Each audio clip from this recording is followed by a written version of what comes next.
And I now give the floor to the representative of the Russian Federation. Floor is. Thank you, Madam President. At the outset, I wish to welcome you as a President of the Security Council briefing, and I wish to thank you for having organized it. We listened to the briefings with interest, the briefings delivered by the Deputy Secretary General, Madam Amina Mohammed, and the African Union Special Envoy, Madam Diop. They described their recent visits to South Sudan, Chad, and Niger with a focus on women's participation in the processes of establishment of peace, security, and sustainable development. More than 17 years have elapsed since the adoption of Resolution 1325, in which time we have managed to strengthen the role of women in the prevention and resolution of armed conflicts, as well as in post-conflict recovery. Unfortunately, the state of affairs is different when it comes to protection of women during armed conflict, including in that part of Africa where the level of threats to security and stability are unprecedentedly high. We have already voiced our concern at the fact that the terrorist groups have gained a foothold in the Sahel. They are stepping up their criminal activity and are attempting to expand their presence. Women continue to be subjected to violence. We are outraged at the atrocities and depredations targeting women perpetrated by terrorist groups. In this connection, we pin our hopes on the initiative of the Sahel 5 countries to generate a joint force to combat terrorism and organized crime. It is exceedingly important to continue to coordinate efforts in combating extremism in the Sahel-Sahara region.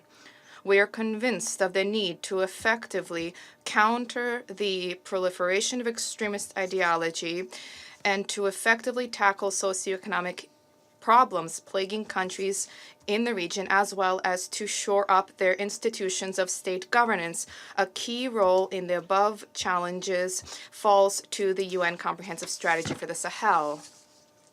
Madam President, we are convinced of the positive role played by women's participation in various areas of armed conflict resolution and post-conflict recovery.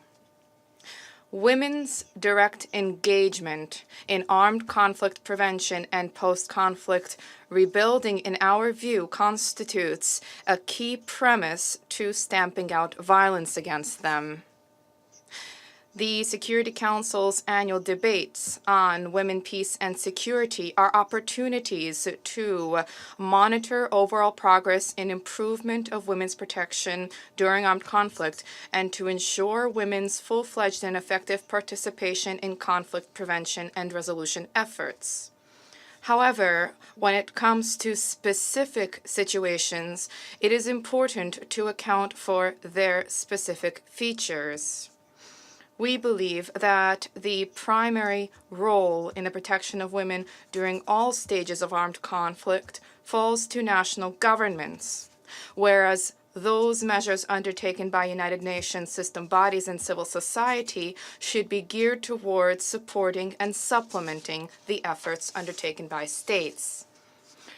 The mechanisms and resources at the disposal of the Security Council in particular are most effectively harnessed when it comes to issues directly related to the maintenance and establishment of international peace and security.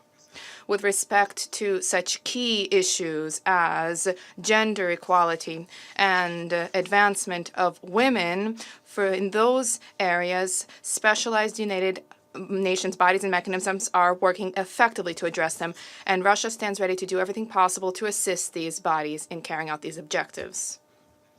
Thank you for your attention. I thank the representative of the Russian Federation for his statement.